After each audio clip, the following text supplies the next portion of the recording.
Mardi 15 janvier les amis, salut à tous, j'espère que vous êtes en forme ou que vous soyez bienvenus à la maison dans mon petit bureau pour ce point média spécial week-end. Zizou est tombé les amis, le Real Madrid est tombé pour moi, c'est à la une. Hier demi-finale de Supercoupe d'Espagne, il n'y aura pas de Classico Barça-Real Madrid, ce sera Barça Athletic Bilbao, on va y revenir. En attendant, pardon mais j'ai manqué hier de vous parler de ça, l'Amérique du Sud bien évidemment, la finale de la Copa Libertadores tant attendue, on attendait la grande revanche de 2018 entre River et Boca, 100% Argentine, eh bien non, ce sera 100% Brésil. La presse argentine parce que Boca est tombé, ça ce n'est pas Boca, Carlos Tevez tombé lourdement 3-0 face à Santos, ils se sont fait jeter. La presse argentine, vous imaginez que la presse brésilienne bien entendu est côté joie avec Diego Pituca, grande finale le 30 janvier prochain au Maracana, le vainqueur sera qualifié pour la Coupe du Monde des clubs, ce sera donc Santos face à Palmeiras, 100% Brésil, la presse d'aujourd'hui. On va commencer par l'Angleterre, avec tout d'abord ce message envoyé par nos confrères à la Première Ligue qui avait rappelé le protocole anti-Covid. Pas de hug, pas d'embrassade au niveau des joueurs, pas de problème hier. Arsenal face à Crystal Palace, 0-0. Et du coup, no need to worry, pas besoin de s'inquiéter. Monsieur Arteta, il n'y a pas eu de hug, il n'y a pas eu de but. Arteta, attention avec de nouveau ce 0-0. Le deuxième message, il est là. Dimanche. Liverpool-Manchester United. Manchester United-Liverpool. Les deux premiers face à face.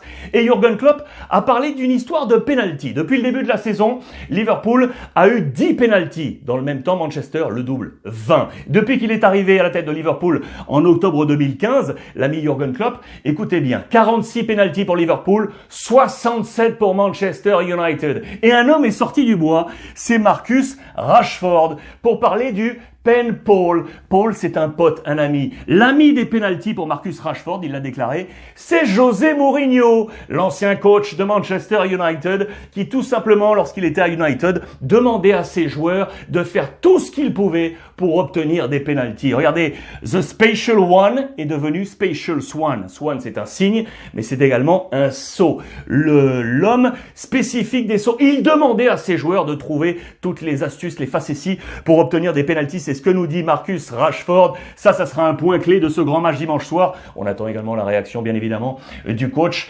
de Tottenham en Angleterre. Il y a un gros match également ce soir. C'est au Portugal. Le Classico, Porto-Benfica. Le deuxième face au troisième. Sergio Conceição face à Jorge Jesus. Attention, un duel d'attaque également entre Taremi et Darwin. Dans le même temps, le leader, le Sporting, jouera un tout petit peu plus tôt à 19h30 face à Rio Ave. Attention aux perdants, nous disent nos confrères du côté du Portugal. Je vous emmène maintenant en Italie, on est à J-2 du grand rendez-vous entre l'Inter et la Juve sur beIN Sport avec un coup d'envoi de l'antenne à 19h avec le CDD, Philippe Genin bien entendu avec Greg Pesley, avec plein de choses au cœur de l'actualité. On va également parler ce soir du derby entre la Lazio et la Roma, Zlatan et l'AC Milan, la vente de l'Inter, et puis ici, regardez, c'est Mancini, le sélectionneur national, à qui on a posé la question.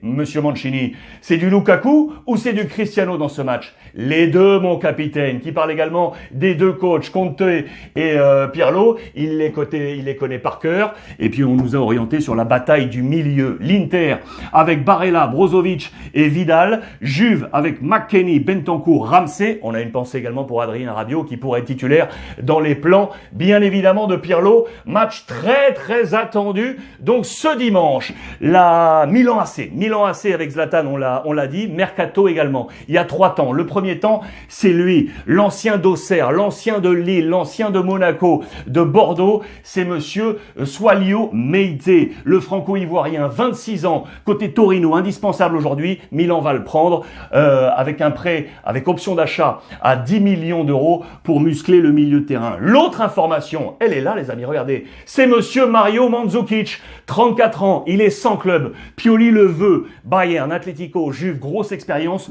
pour accompagner peut-être Zlatan Ibrahimovic. Le troisième temps, il est important. Je vais vous montrer ce visage parce que c'est terminé. Simakan, qui devait arriver originaire de Marseille, le Strasbourgeois devait arriver à Milan. Finalement, ça ne se fait pas au niveau des prix et du coup, réorientation sur cet homme.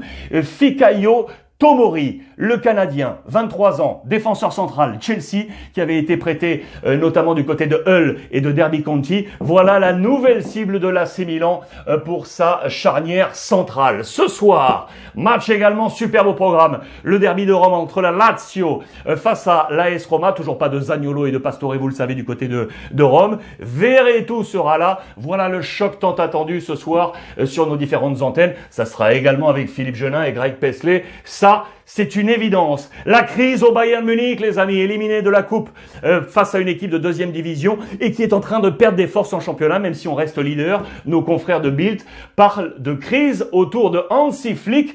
C'est ici en page intérieure.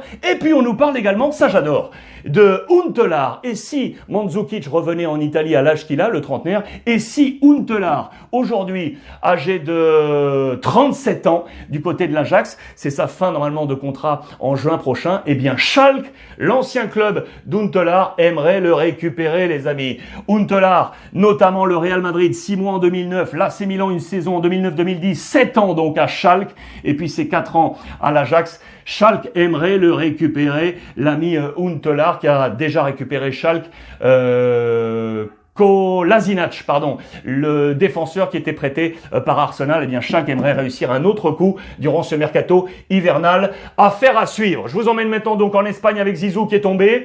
Celui qui rugit le premier, c'était l'Athletic Bilbao, les Lions qui rugissent de Bilbao.